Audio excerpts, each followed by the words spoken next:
你跟凤小姐打算怎么谢谢周小姐啊？支票。你怎么不给我支票啊？薛珊珊，你就不会放长线钓大鱼吗？哎，珊珊，哎，阿梅，早啊！早啊！来，哎，这个你也参考一下吧。啊，这是什么呀？员工旅行的资料啊，你不知道吗？分团员工每年都有一次公费旅行的机会。哦，今年也要去啊？对啊，今年老板办公室啊，原本抽到的是跟人事部和研发部的行程，但是他说不想跟着去，所以就决定跟财务部一起去啦。珊珊，我们可以一起去旅游嘞。大老板也要去？那你们是去旅游没错，我是去修行的吧？除了挑菜，还得当扛夫。你们去玩，我去可太辛苦了。阿妹啊，那个，好像这个员工旅游需要满1年吧？不满1年的员工自己补贴金额也可以去。哦，那真是太可惜了。我现在手头有点紧，不能再花钱了，所以就你们去吧，玩得开心。来啊，太好了，赚到一个周六在家里睡大觉。可是老板已经替你缴费了耶。啊？所以珊珊，那礼拜6 7点见啦，拜拜。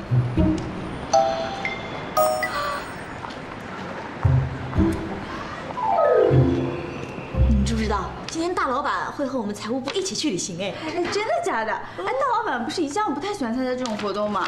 这次怎么这么心血来潮？难道是醉翁之意不在酒？应该是某人的面子够大吧，托他的福，我们才可以和大老板近距离接触啊。哎，对了，阿佳，你未满年资吧？未满年资怎么了？就算是贴钱我也要去，因为大老板要去啊。哎，我来公司都这么久了，还没见过大老板几次，每次都只能远远的望着他。哎呀，别说是你啦，像我们不也都这样吗？哪像人家珊珊呀，直通天庭，天天在圣上面前行走。哎呀，我们还是来看这个吧。原来大家都是这样想我的，看来我真的是生在苦中却被看成是福。也只有我自己知道，老板要跟我一个团，肯定是怕外面有他不爱吃的东西，所以要我这个免费的长工，随时随地的帮他挑菜。老板，那个，看中什么菜，都是你的。不是，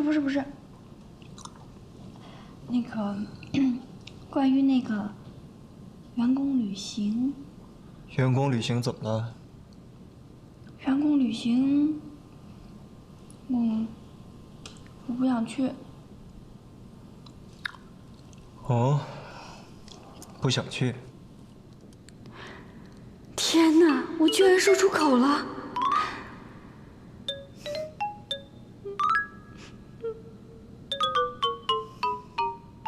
那是想留下来考试。考试？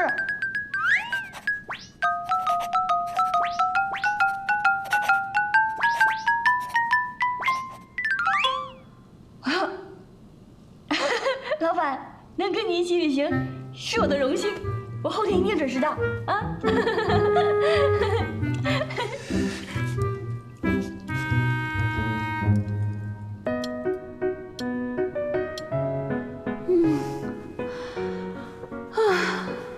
！7点集合对吧？那我就故意迟到半个小时，等到7点半甚至8点出现。集体旅游肯定不会等我一个人，到时候大伙儿走了可不怪我呀，到时候我就怪上海的交通好啦。这是属于客观的不可抗拒的力量，而不是我主观意愿的问题。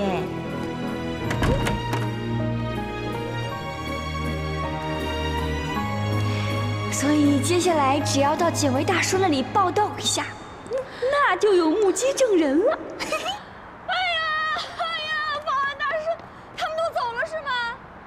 哎呀，我在高架上堵了半个小时啊，我怎么这么帅呀？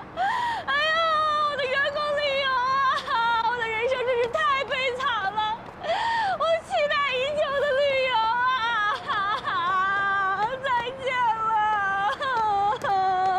薛珊珊，哎呀，时啦。哎呀，好了好了嘛，别愣在这了，我们快走了。哎呀，快走了，走了走了走了走了走了。你们还愣在这干嘛呀？啊，珊珊来了，来，珊珊快。大家好，第5天终于知道了。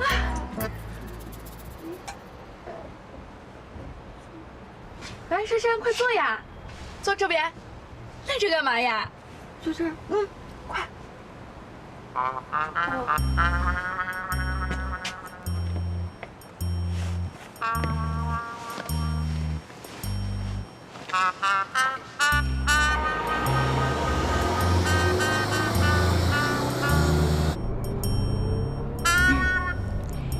老板早安，老板。不早了。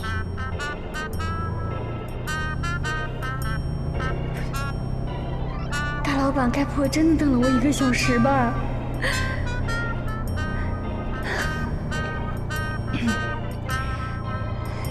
老板，那个，不是说是7点出行的吗？你听错了，我没有啊。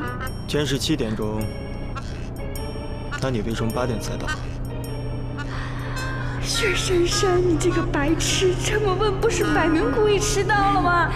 其实我想说的是，7点集合，为什么你们还没走啊？对呀，老板，你说的对，是8点钟集合，是我记错了，我记错了。哎呀，阿梅，阿梅，到底是几点集合呀？不是说7点集合吗？哦，本来是说7点的，然后老板说太早了，就改到8点了。哎，你不知道啊？我怎么会知道啊？根本就没有人告诉我。奸商，奸商，奸商，真是道高一尺，魔高一丈啊！珊珊来迟了，却发现封腾还在等。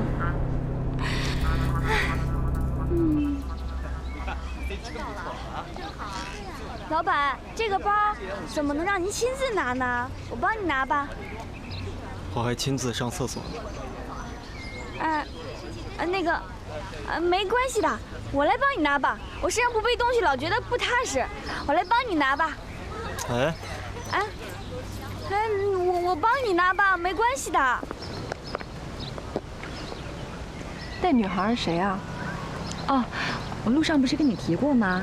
就是给我献血的女孩子，叫薛珊珊。你跟我说她挺特别的，我感觉挺一般的，哪儿特别了？我哥喜欢她，特别吧？还特别扭啊？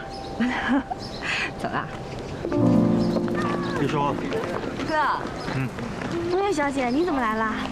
我老公出差了，带着投资部的人去海南，难得哥哥选的旅游地点近，我就带着我的好朋友丽叔一起来了。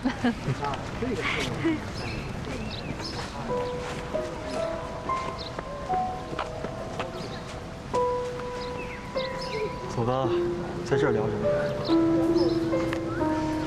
走吧。冯小姐，丽叔小姐就是你的姐妹淘啊？这是丽书店的老板吧？你怎么知道？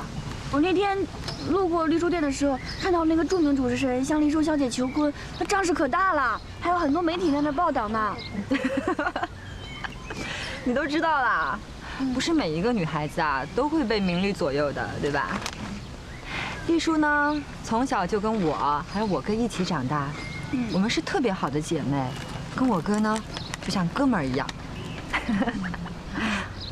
果然，老板的哥们儿也是老板。先过去一下啊。好。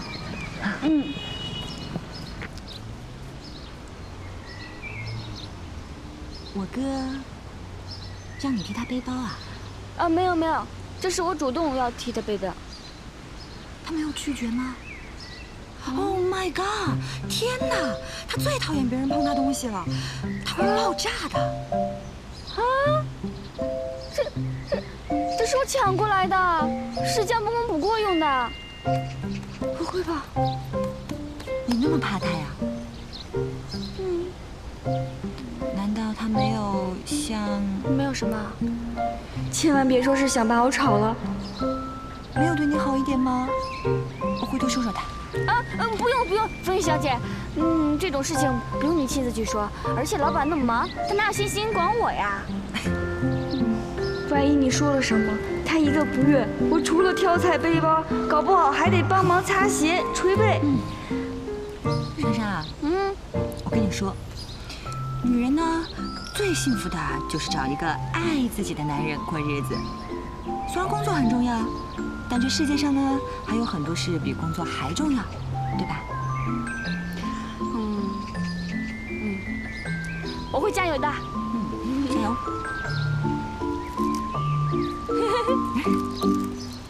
加油！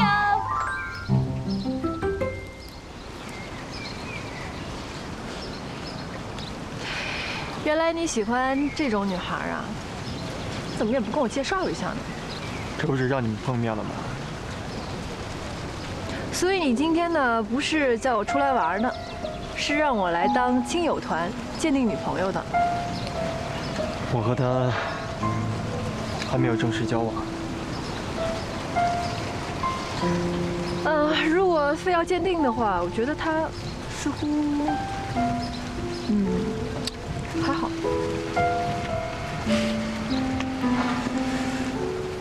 我还就是喜欢他的还好啊。你不觉得两个人在一起的感情和家庭背景、经历、学历没有任何的关系吗？我只要负责在外面赚钱养家，他只要负责还好就好了。看起来倒是挺懂事乖巧的。那你为什么让人家帮你拿包啊？像佣人一样，你不心疼啊？这你就不懂了吧？他那是在守护自己的食物，跟我没有关系。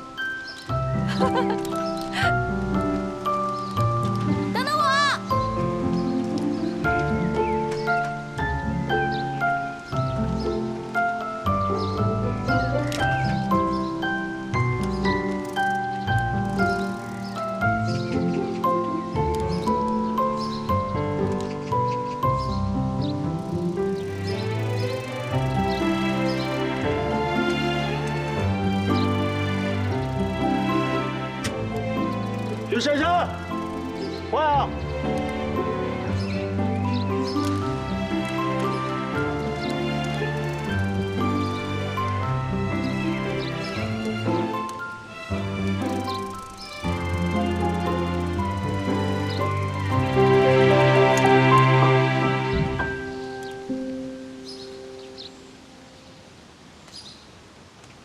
人呢？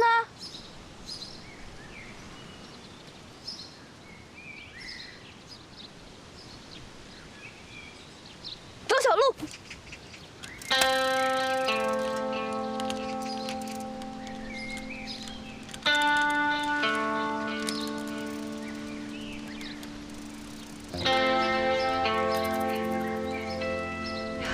你可以啊，速度不减当年啊！难道我还不如你？来，你没有看见他呀？哎呀，都几点了？就是啊。哥，你看见珊珊了吗？他没有回来吗？这也没有人。你们看见珊珊了吗？没有啊。我打个电话吧。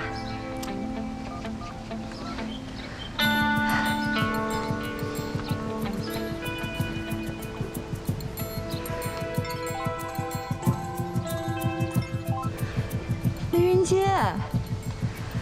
哎呀，他不会出事儿了吧？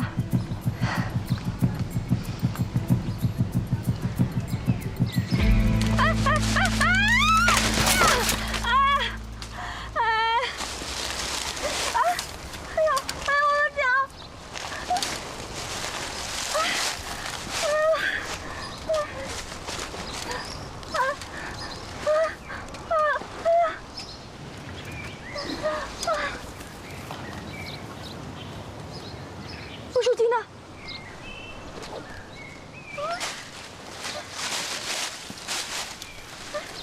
我手机呢？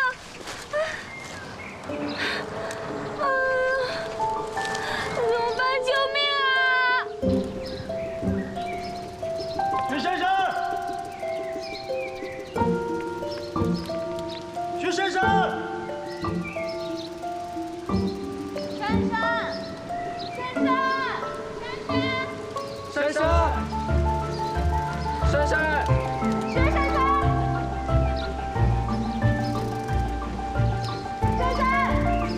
薛珊珊，珊珊，珊珊，珊珊，没跑到哪去了？珊珊，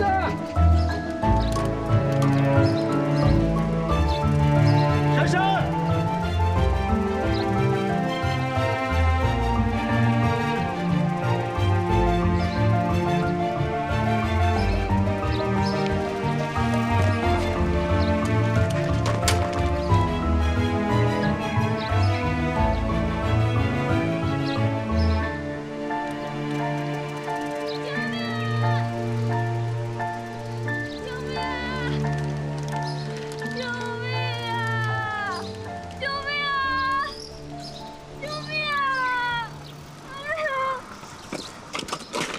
老板，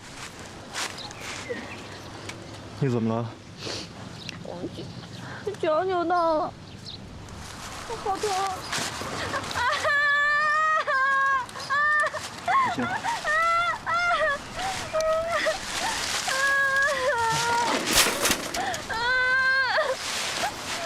好疼！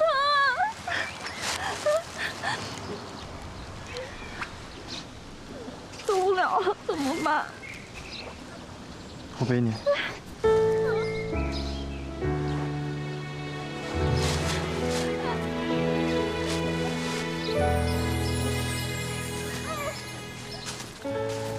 爱开始在我们的故事中。老板，要不你放我下来吧，我自己走。感觉你流的每滴汗都在嘲笑我的体重。嘲笑你怎么了？就是嘲笑你自不量力。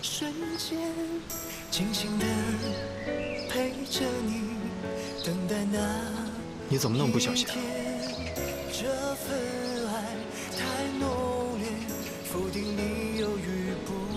薛珊珊，对不起。是风中的诺言，许下的承诺是永远，绝不会搁浅。当我凝望你双眼，你是否会看见幸福，一直默默守在身边。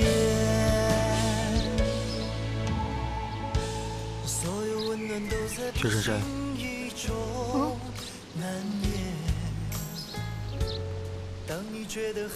我不会再犯同样的错误。什么错误啊？眼中的你就是我的整个世界，深深的爱上你，你能否察觉这份爱太浓烈？否定你犹豫不决，我不会再丢下你一个人难过，却什么都不做。爱是风中的诺言。什么意思啊？这可不像是一个老板对员工说的话，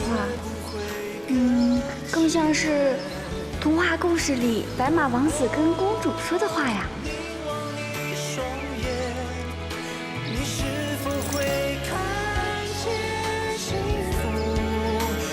默默守在身边。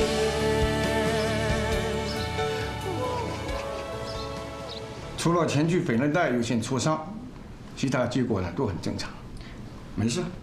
医生，那个前锯是古文吗？就是脚扭伤的意思。多久能好？好好休息的话，也就1个星期吧。谢小姐今天就可以出院。如果想在医院待几天也可以。啊，回家！这个医院住1天得多少钱啊？应该挺贵的吧？回家买个膏药，贴个3、5天的就能好。哼，光付医药费，脚好了，命都没了。好，我知道了。那我就请护士帮忙办理出院手续吧。好。干嘛这样看着我啊？我知道这应该算工伤吧，而且对你来说9牛1毛，但我不是财务吗？为公司省着点也总是好的呀。吓死我了你！你这脚怎么了？哎呀，没事，就是扭伤了。脚扭伤，你跑什么 VIP 呀？你是我小姐大错了，对不起，让她一个人落单，所以才会受伤。你们公司怎么回事啊？还真是挺莫名其妙的。这员工不想去旅游不行，去了又不照顾好人家的安全。这员工旅游不就是团队行动吗？怎么就让我们家珊珊落单了呢？就是。溜，别说，公司的大老板，方腾集团的大老板。那个，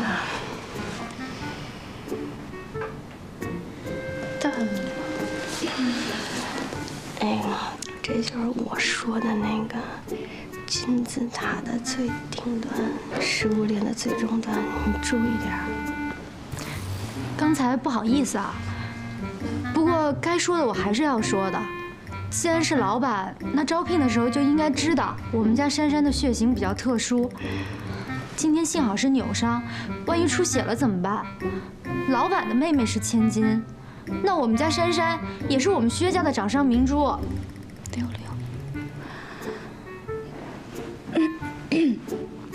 大老板，那个这是我堂姐薛柳柳，这位是我的闺蜜陆双怡。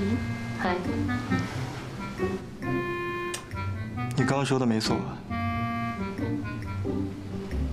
非常抱歉。人家大老板，人家是愿意负责任才留在这儿嘛，啊？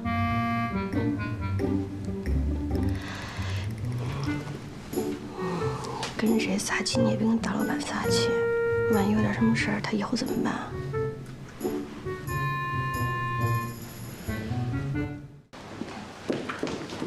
怎么样了？珊珊好点没有啊？都是我不好。没事儿，要说谁的错，都是我的责任。郑琪，明天去韩国的事情可不可以先缓一下？哎，我还正想催你呢。美国艾索尔投资也对 KM 有兴趣，正在积极的与对方接触。我已经让严青稳住对方了，等你明天过去。没事的，你们去吧，珊珊交给我，放心。多谢。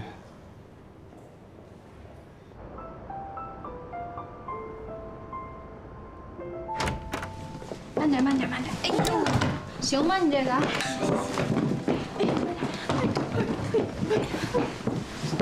慢点。1、2、3。哎呀，行了，来，先放这儿。到家了。哎呦，我的天哪，真不容易。哎呀，慢点儿。你不疼吧？你使点劲儿。好。好像你脚小。珊珊，我买了点水果，这放哪儿？啊，那给我吧。袁小姐，你看都折腾1天了，辛苦你了，你赶快回去吧。啊，我没事儿，平时这个时间书店也没打烊呢。哎，我记得王叔给你叫的那个看护应该是明天上午6点到吧？要不我今天晚上就住这儿，这样的话方便你有什么事叫我。这不行啊！这怎么？你看我们这房间这么小。谁说我们太小了？我们家房子地儿多大呀？再说了，我能照顾你，就不用麻烦你了啊！你就放心吧。是啊，那个双姨也能照顾我。其实要不是风小姐坚持，连看护都不用的。不只是他坚持，我跟风腾都坚持。要不是我跟风腾比赛比疯了，也不会害你的脚受伤。哎呀，你别这么说，是我自己太不小心了。再说了，这是公司集体活动，再怎么算也算不到你头上，你别放在心上啊。就算是你把这笔账算到风腾头上，可风腾的事也是我的事啊。珊珊，你放心，我绝对会好好照顾你的。那谢谢你啊。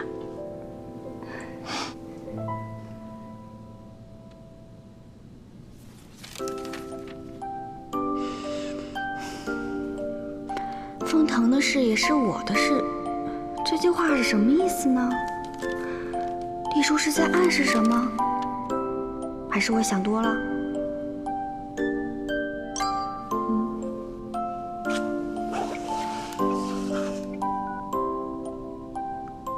明天我要出国，照顾好自己。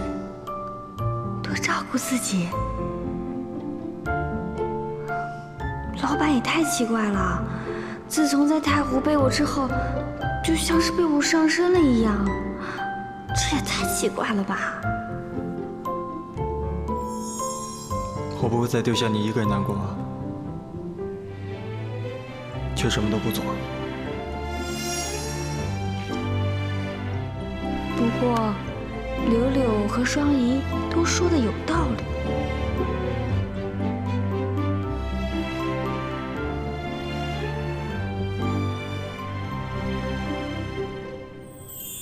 那个袁丽书态度很明显，是吧？不过这也没什么好奇怪的。现在有点能力的男人啊，明明自己已经有女朋友，却还是会不安分地对其他女人放电。刘成浩不也这样？绝对不是这样的，我一眼我就看出来是袁丽书自己上杆子喜欢冯唐。你分析分析啊，要是男女朋友说清楚不就完了吗？他干嘛还说，他跟我风腾的事儿就是我的事儿？他没必要强调这些啊。我也是现在才明白，这男人对女人放电不一定是喜欢她，只不过是想享受暧昧时的成就感罢了。这完全是袁丽书制造的假象。我可是爱情专家，我的话不会有错的。不过话说回来，只要你不为所动，那老板毕竟是老板，他的私生活和你有什么关系啊？不过话又说回来，这就是袁丽书习惯性的主权宣誓。他对每一个接近大老板的女人都这样，不只是对你。啊？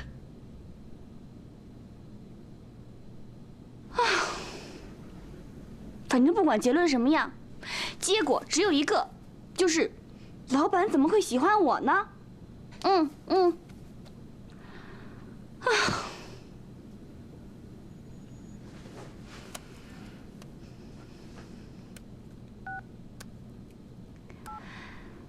一路顺风。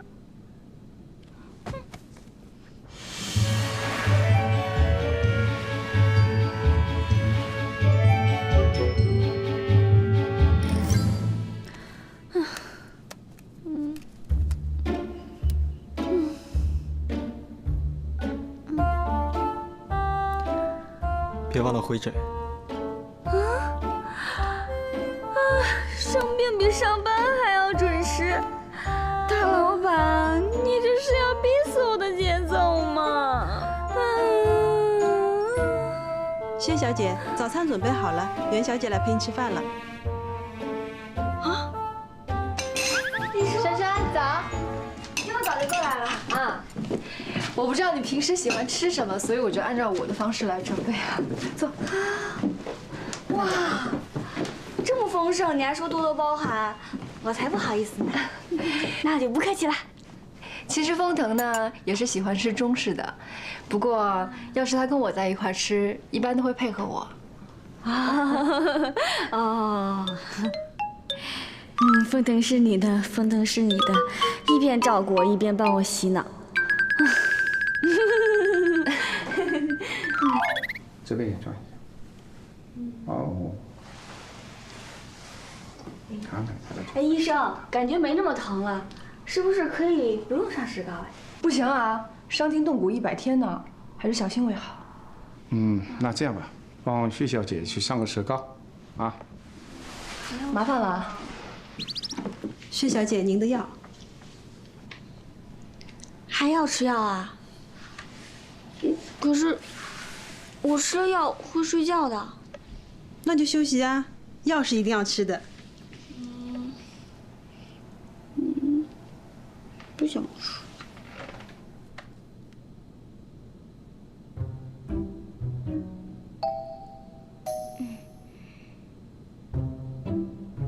好吧。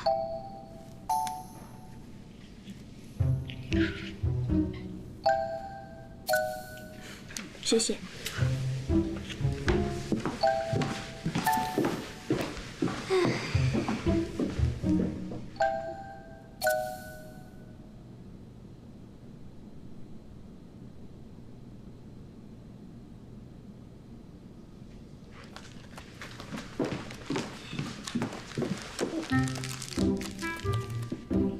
谢谢啊。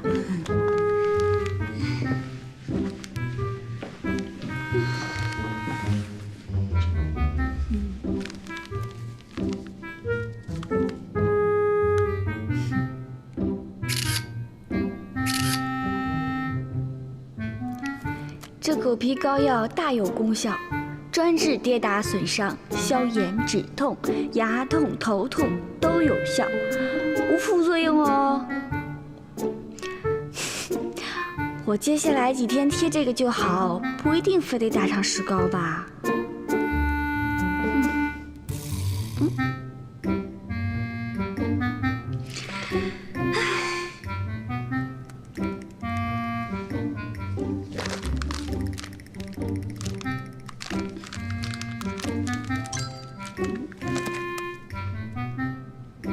既然会传照，以后每天在石膏上签上日期后，传照片给我。什么呀？人家腿都打石膏了还要管？嗨，对呀，现在快到年底了，每个人的工作量都激增。你就在家好好养一段时间吧。虽然说起来不好听，你就当是老天爷给你赏赐的假期吧。真不好意思啊，我会尽快回去工作岗位的。嗨，没事儿，你就在家好好养一段时间吧。阿佳，赶紧核对一下。哦，好。哎，那我先不跟你说了，工作。好，拜拜。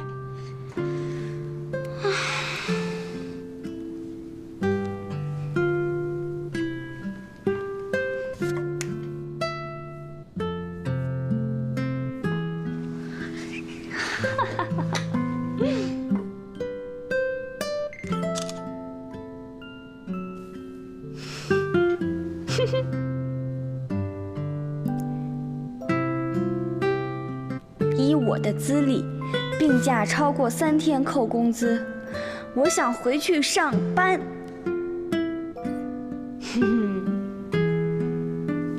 看你怎么说。我给你1个星期时间，伤没好，扣年终。扣年终？扣年终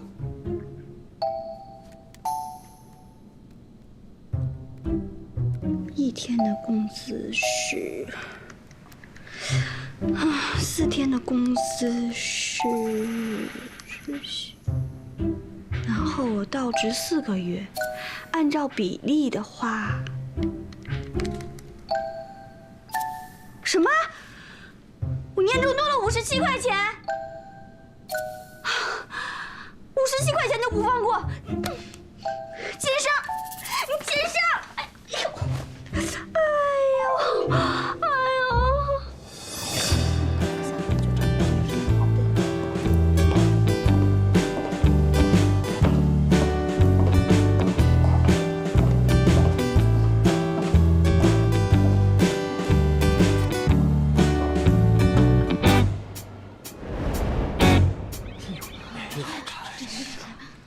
节到了，要回家了。我决定把这4天工资和年终奖金全部攒下来。各位，跟大家介绍一下，这位是周小薇，从今天开始接替陈娟的位置。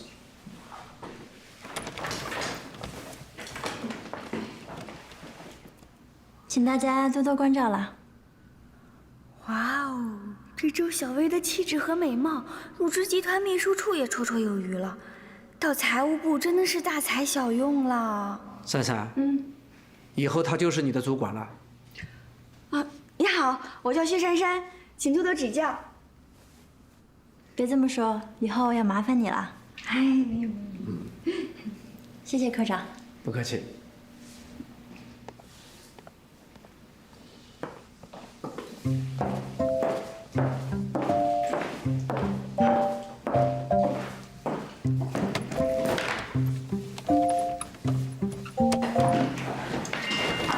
你是清华毕业的是吧？他是本科和研究生，我后来去了芝加哥大学攻读硕士。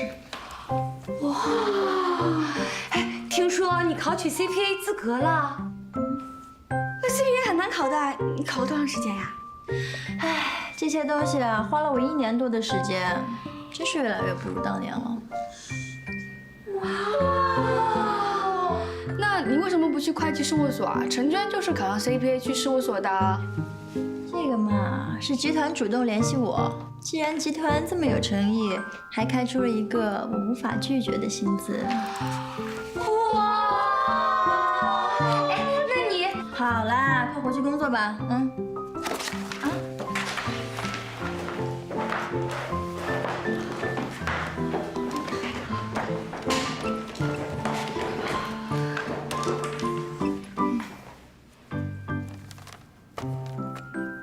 是集团主动征才，那应该也不会待这位子太久了吧？很快就会升迁了。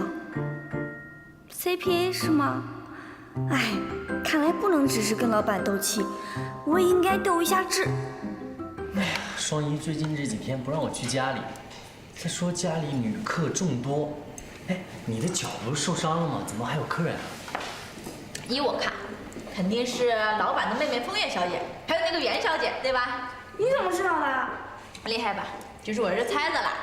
其实啊，员工旅游那天我们就已经知道了，你之所以跟老板走得那么近，是因为你给老板的妹妹风月小姐献过血，因为你们都是稀有的熊猫血。大家都知道啦。大家都知道我当血牛的事儿了。哎呀，什么血牛不血牛的，我们啊都觉得你特别牛。就是，我跟你说，双姨早就跟我说了，但是我知道你不想让别人知道，我就一直憋着没有说。哎，其实珊珊啊，我觉得你人特别好，又善良，而且还不求回报，反正总之就是一件好事儿啊。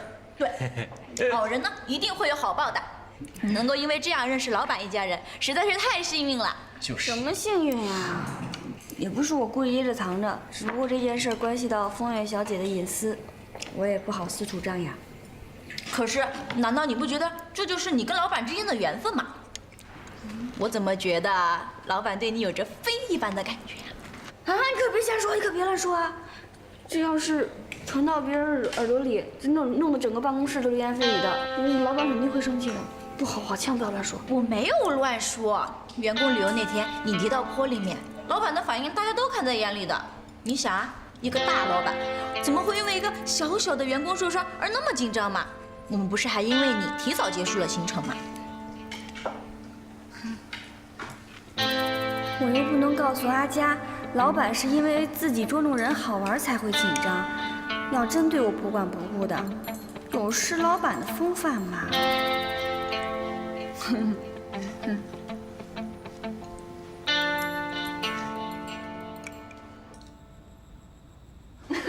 哎呀，又晚上了，这么快啊！小声点，都不好意思了。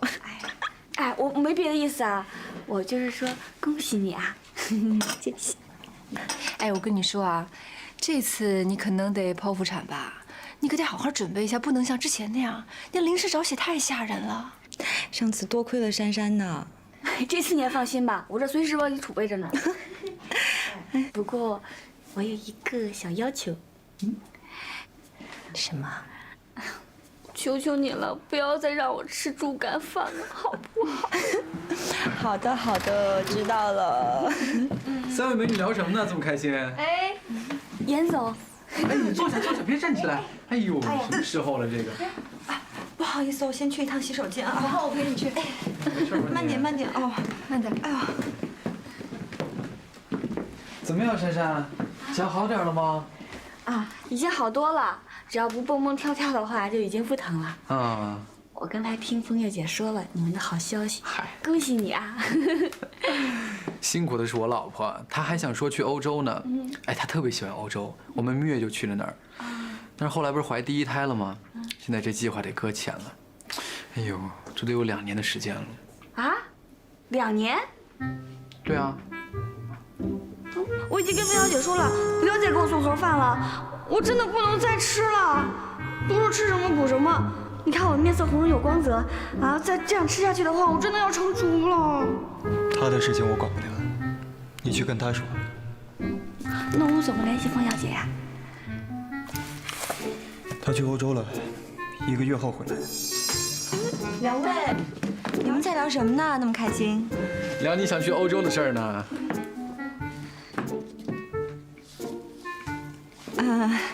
不如我坐完月子之后，咱们一块儿去吧。好，快走啦！好，那我们先走了啊，拜拜，好好养伤。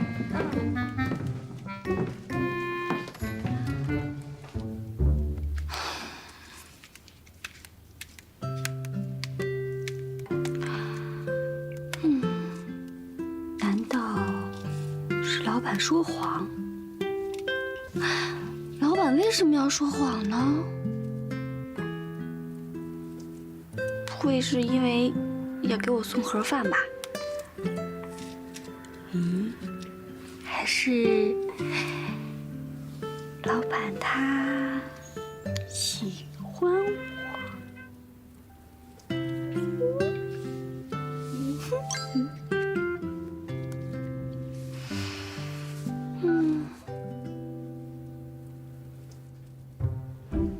什么？我什么时候回来？不会是明天吧？你不是说1个星期才回来的吗？啊，完了，不会是要被考年终了吧？哎呦，这些人怎么不按常理出牌呢？好像好点了。哎呀！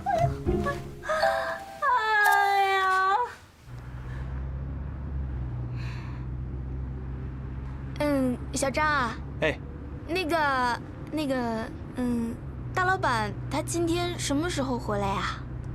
大老板今天回来吗？我没有收到消息啊。啊？哦，那可能是我听错了。啊，没事，我就是随便问问。还好不是今天，算老板还有点人性。脚是好多了，就是走路还有点跛。站在大厅迎接，站着迎接，怎么想着就有点怪呢？他不至于为了57块钱让我在大厅走台步吧？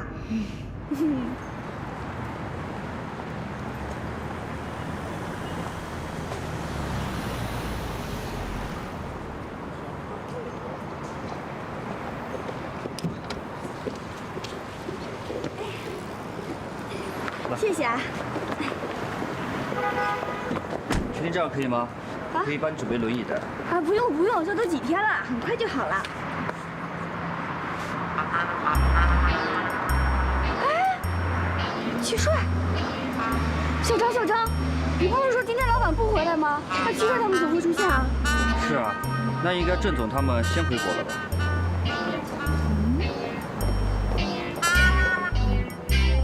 老板身边的人真是不可小觑，老板也许就站在大厅等着我走进去呢。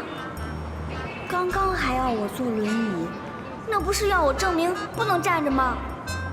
实在不能信任。哼，无论如何，我都要用走着进办公大楼。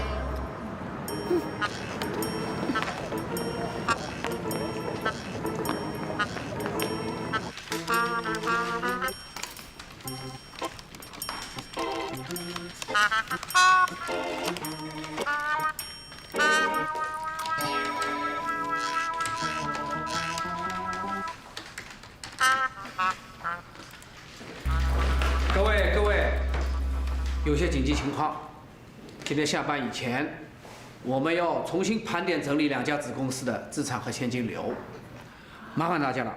啊，什么意思啊？国税局查账吗？大概是吧。上面交代下来的情况紧急。怎么选这个时候，忙都忙死了，累死了。抽查就是要来个出其不意，啊，好，动起来吧，动起来啊！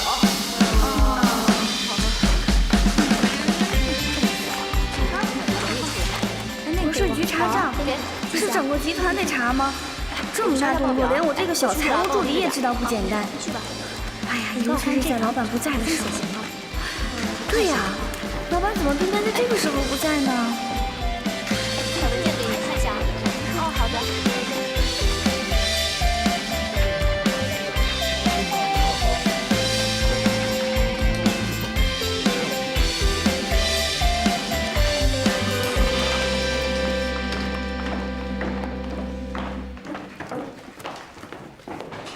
珊珊，这些资料你拿去复印一份。啊，好的，好的，好的。啊，不好意思啊。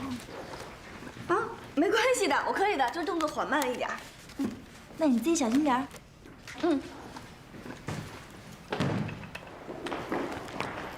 哎，周小薇是新来的，她还不知道珊珊的靠山是老板呢。瞧她那样子，还真有主人呀。人家不是说了吗？是集团找他，集团谁找他还不知道呢，说不定啊又是哪个高层。别多说，赶紧工作。哎，打印机先给你用吧。谢谢啊。没有关系。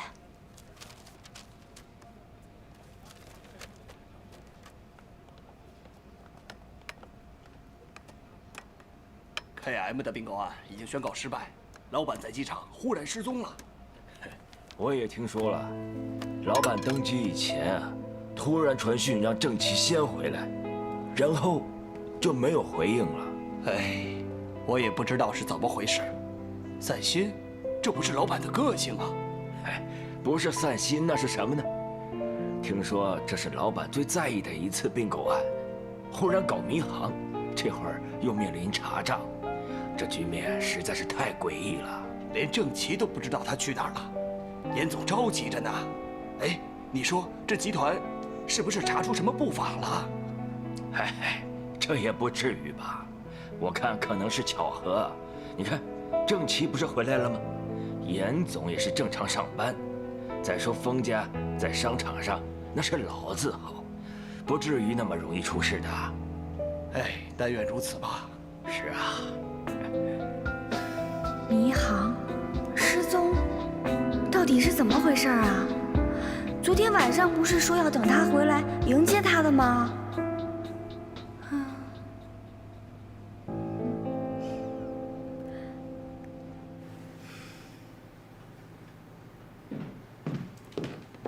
哎，珊珊，今天怎么这么晚过来了？现在才下班啊？今天特别忙。哦，我是看新闻了，说今天集团好像被抽到查账了，是吧？啊？都出新闻了，这么大的集团，当然一举一动都会被记者盯着啦。不过呢，每隔3、4年啊，国税局都会抽一次账，这很正常。你要喝什么？我帮你叫杯咖啡。哦，不用不用了，小张在外面等我呢。我来就是想问你一件事儿。你说。看丽叔这么轻松的样子，老板应该没事吧？老板他现在在哪儿啊？封腾啊，他不是在韩国吗？你不知道？什么呀？也没什么事儿，就是我听到公司，一些人说他离开韩国了，但是他没有回国。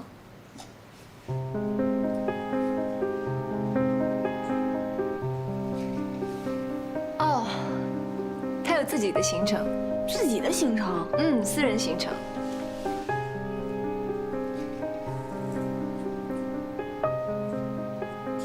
珊珊，你这么关心风腾，你怎么不自己发个短信给他呢？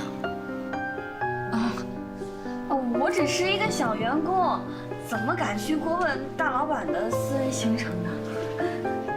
你是不是喜欢风腾啊？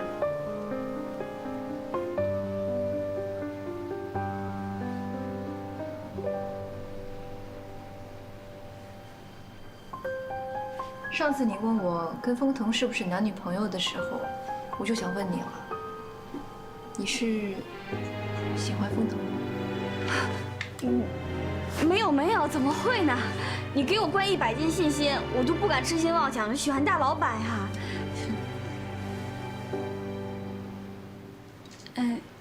好了，我就是，你就当我是一个八卦小员工吧。我就是今天在公司听到一些关于老板说失踪啊，还有什么银行的一些风声，就想来跟你打听一下。那这种风声实在是太好笑了。对，说的也是。你可千万别跟风月说啊，就免得他担心。当然。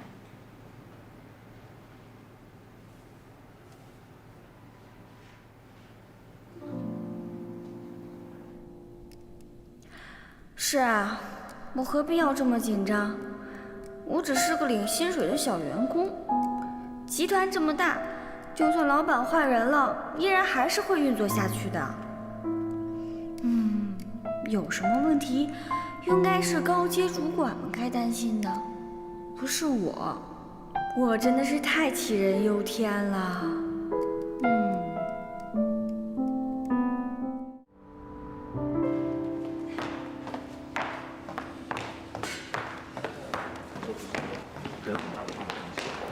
蟋蟀，哎，珊珊，你脚怎么样了？不好意思啊，最近太忙了，都没时间看你。没事，好多了。蟋蟀，我能问一件事吗？你问吧。你真的不知道大老板他到底在哪里啊？你听说了？唉，这次对他的打击的确挺大的。原本还以为可以信心满满的并购韩国 KM， 没想到美国艾索尔这么一插手，整个计划都泡汤了。我想他现在肯定不好过。那他到底在哪儿啊？我要是知道就好了。不过别担心，受伤的狮子最不喜欢被人看到了，一定会自己躲起来慢慢的疗伤。等他自己扛过去了，肯定又会意气风发的出现在我们面前。风腾不在，我们才更需要众志成城啊，对吧？行了，没事，我先去忙去了啊。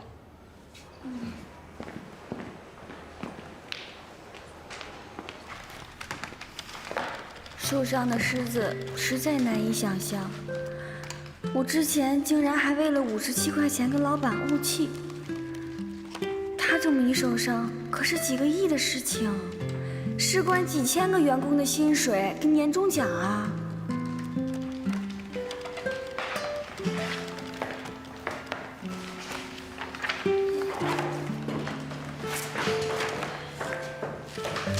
不过，老板这种巨大的伤势，不是我们这种小员工可以抚平的。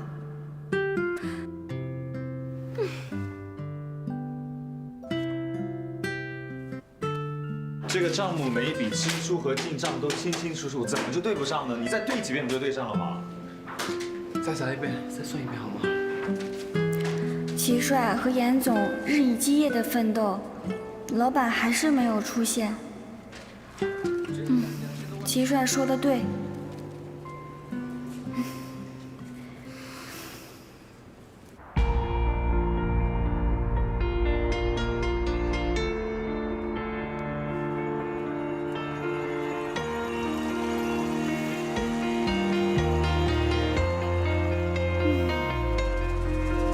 成为员工，不就是这样的吗？情是太过复杂的游戏，一投入就害怕失去，怕受委屈，怕太着急。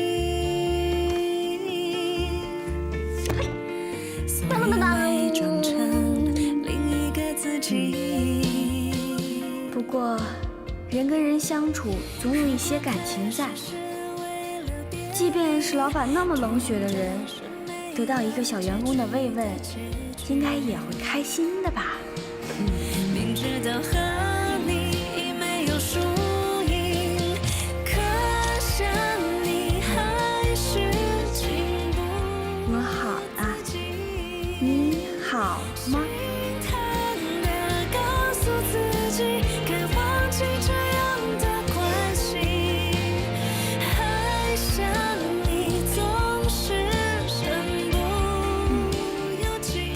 我会站在大厅迎接你。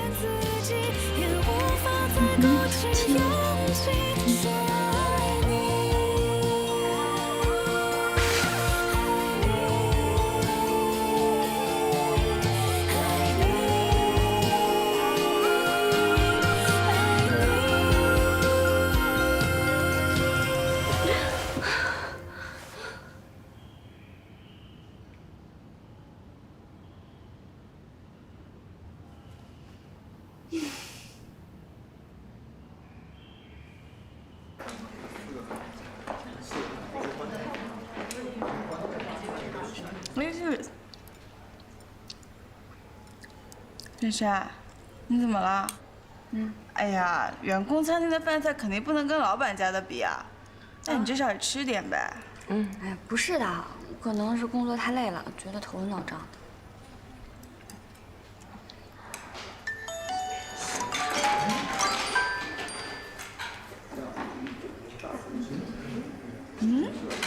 1点钟所有员工大厅集合，什么事啊？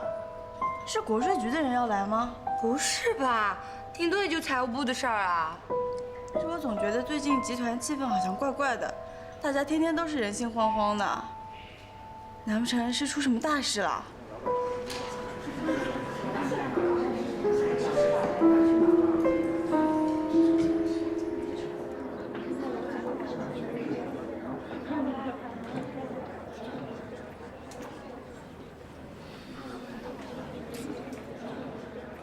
各位，在这里，我跟大家宣布一个好消息，我们已经成功的并购了 KM 集团。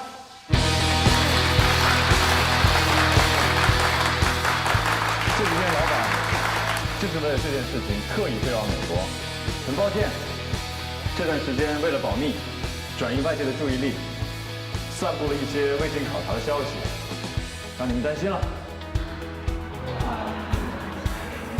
下面我们欢迎我们的老板凯旋归来。我鼓起勇气唱出这诗句，我是一个人，永远都以你过心。像枫叶的海上，我有个人的方向，也是随偶然找回。 怎么了？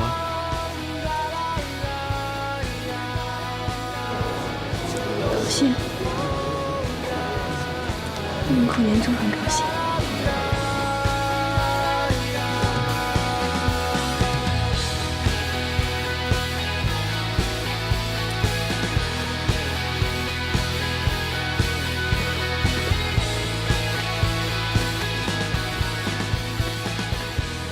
珊珊怎么了？ 我略施小计，人不都是这样吗？忽然不在身边的时候，才能意识到对方的重要性。干得好，兄弟！薛珊珊的几滴眼泪，算是给你的战利品。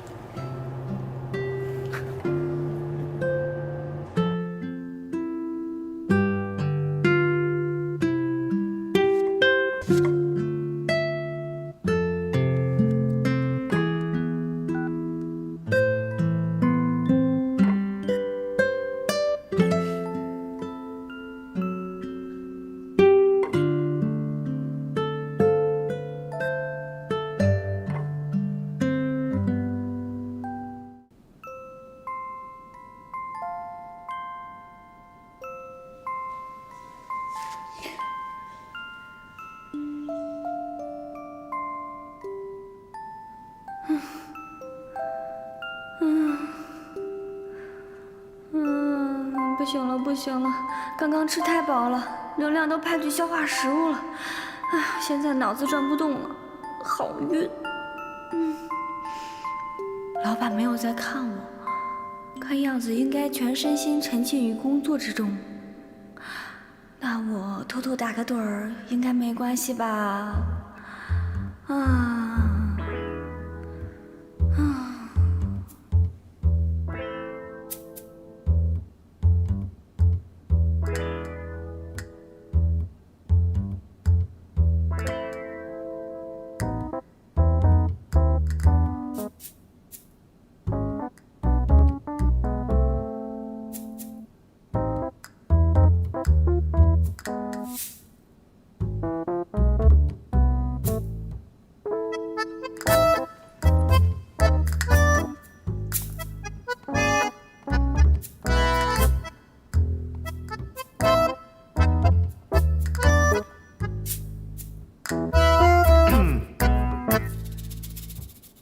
薛珊珊，喂，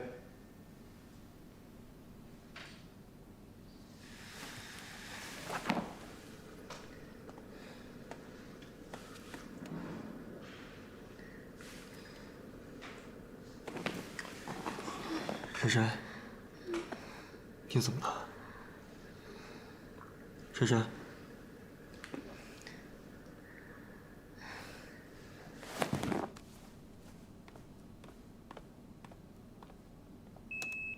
琳达，没事，他怎么样？没事的，只是有点发烧。需要挂水吗？暂时不用，吃点药，多休息休息就好了。好，谢谢。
你醒了？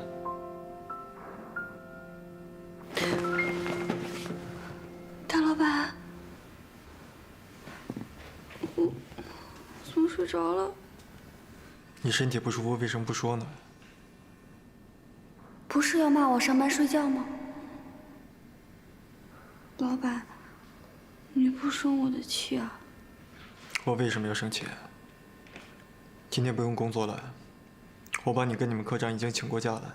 啊！你跟我们科长都说什么了？从现在开始，你什么都不要想，好好的休息，把药吃了。如果不听话，扣你年终奖。嗯。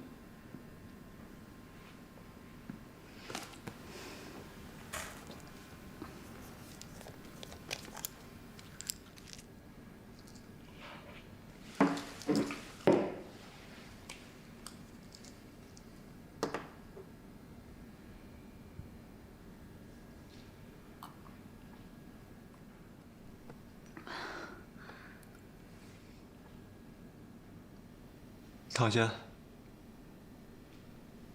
嗯。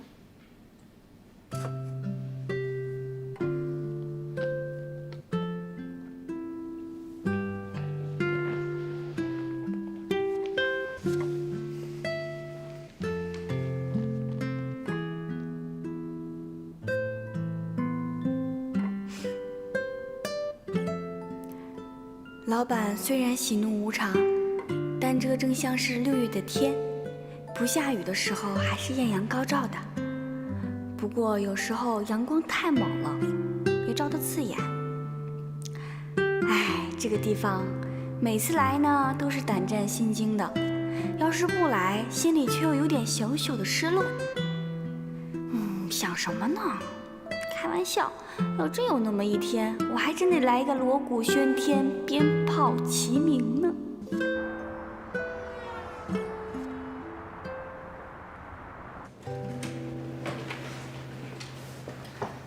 哎，你有没有听说，昨天中午那个新来的周小薇上了老板的车？真的假的？那当然，这种事情不是亲眼看见的，怎么可能乱说？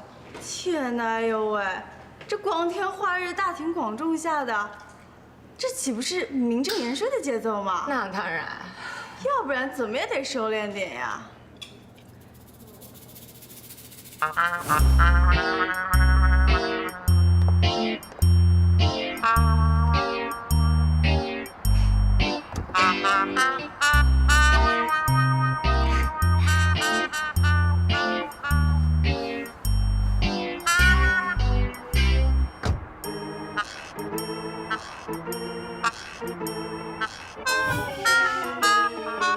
哎，真是乌鸦飞上枝头变成了凤凰。哎，我们这几天连夜都是要加班。你看那周小薇，今天科长竟然让她放一天假。哎，珊珊啊，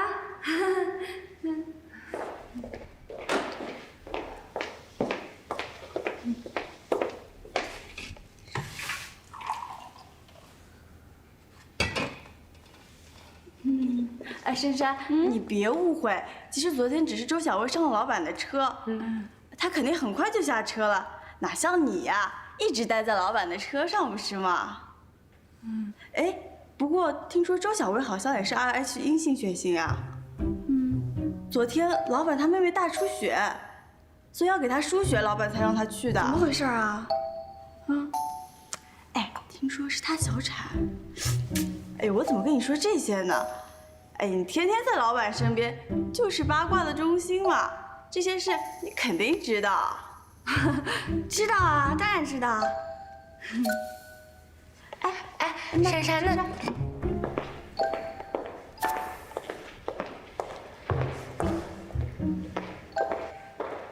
怎么回事啊？按照风小姐的习惯，明天大概会叫人送猪肝饭给周小薇吧。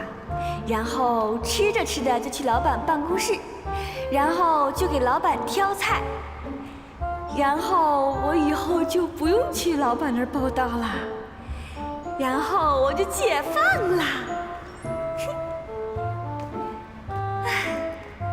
老天爷真的是听到我的心声，在紧要关头让我重感冒，期待已久的事情美梦成真。真是珊珊感冒焉知祸福。集团主动找周小薇空降，也是因为她的特殊血型吧。如果同样以血牛的条件来论，周小薇不论是智商、外貌都略高我一筹。周小薇跟薛珊珊，我要是老板也会弃养薛珊珊吧。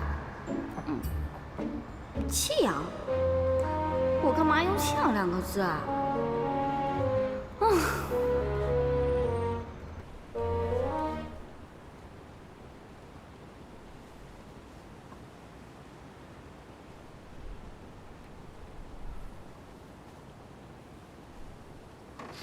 珊珊，哎，丽叔，不好意思啊，我今天真的是忙晕了。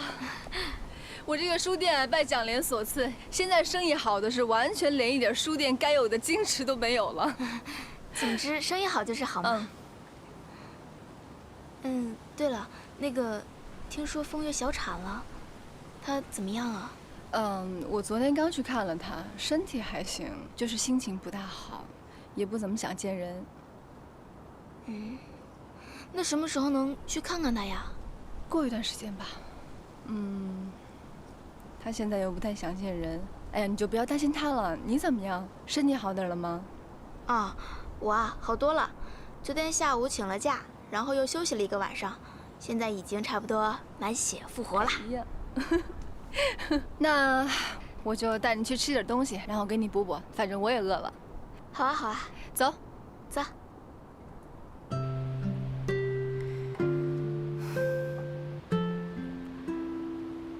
李叔对于是别人献血给风月，也没有什么特别的反应。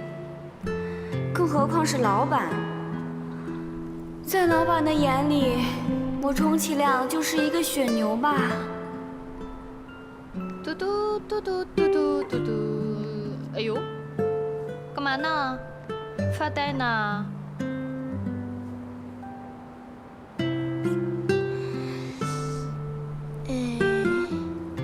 双姨呀，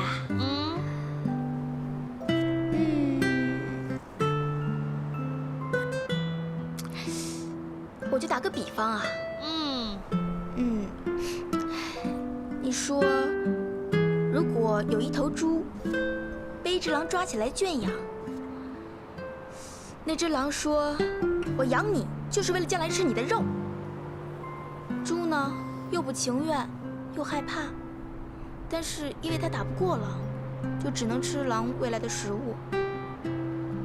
就这样过了一段时间，猪越来越肥。这时候，狼就把它给放了，抓了另外一头猪来吃。那只猪居然很难受。你说那只猪应该怎么办呢？世界上还有这样的猪呢，它不愧是猪呢。哎，你根本没搞清楚重点。不被吃不应该很开心才对吗？可是那只猪它为什么会很难受呢？那肯定是那头猪爱上那只狼了。哎呀，这是跨越种族的恋爱，浪漫。哎，不是。这是你刚才发呆时想出的故事，还是什么寓言故事？你挺有才啊！哎，这要让我写，我就写成……哎，陆双姨，你就是个白痴。干嘛？我分你版税好了，小气。跨越种族的恋爱，浪漫。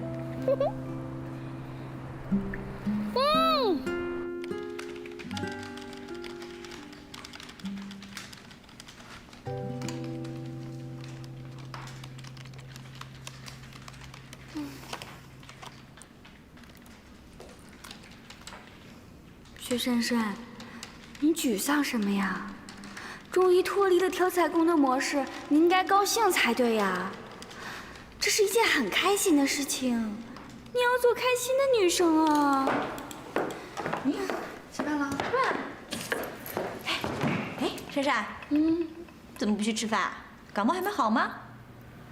你今天怎么不去大老板那儿吃饭啦？我感冒好了，但今天不用上去放假了。哎，游泳餐厅有什么好吃的？我们一起去吧。好啊，走。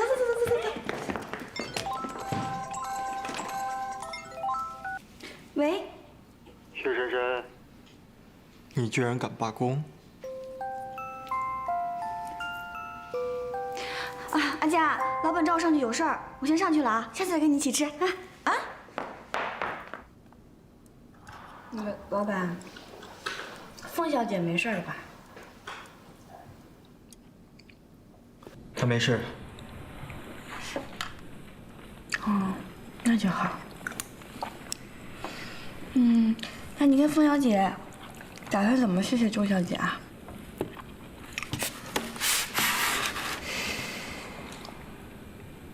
你问这些干嘛？没什么呀，就是好奇。支票。你怎么不给我支票啊？薛珊珊，你就不会放长线钓大鱼吗？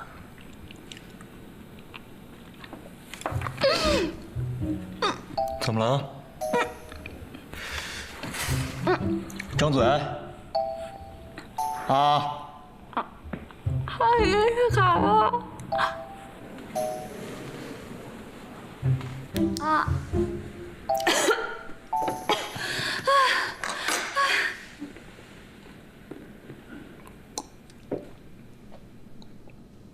你这样就没什么事了。谢谢医生。大老板，那个，谢谢你啊。既然没事，宋医生，快去啊！医生这边请。好的，谢谢。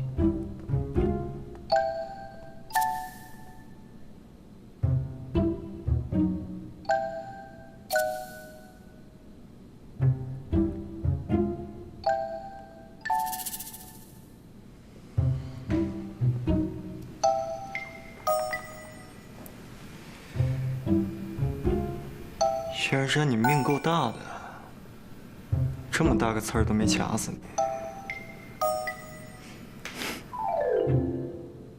薛珊珊，你就不会放长线钓大鱼吗？珊珊，明天准备穿什么衣服啊？啊？什么衣服？你不会加班加傻了吧？明天公司年会呀，你该不会忘了吧？啊，对哦，我已经准备好蕾丝细肩带小洋装，明天一定要艳压群芳。细肩带，难道你不冷啊？当然不怕冷了，就怕明天有谁比我更不怕冷。我呢，就希望我明天可以抽一个头奖。哎，听说去年的头奖是辆汽车，这么好啊！啊！感谢我的爸爸，感谢我的妈妈，生下我让我拥有熊猫血。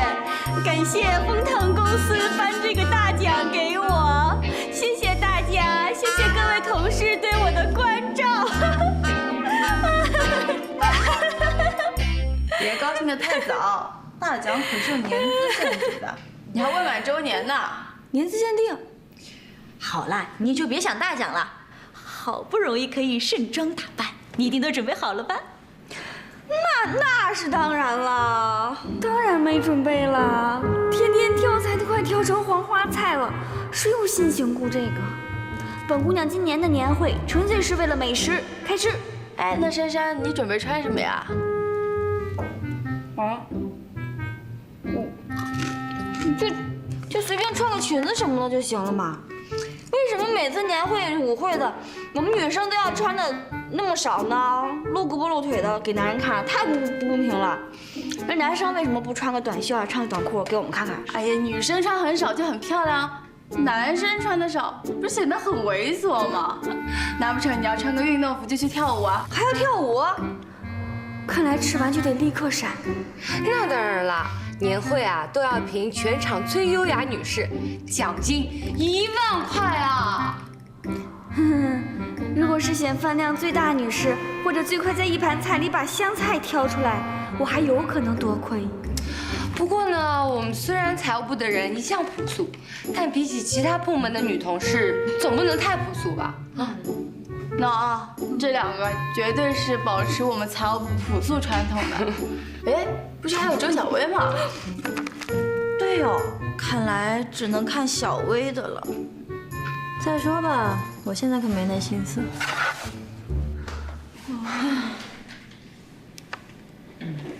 哎，珊珊，你明天可一定要打扮得漂亮一点哦。你可不想老板开舞的机会落在别人手上。什么开舞的机会啊？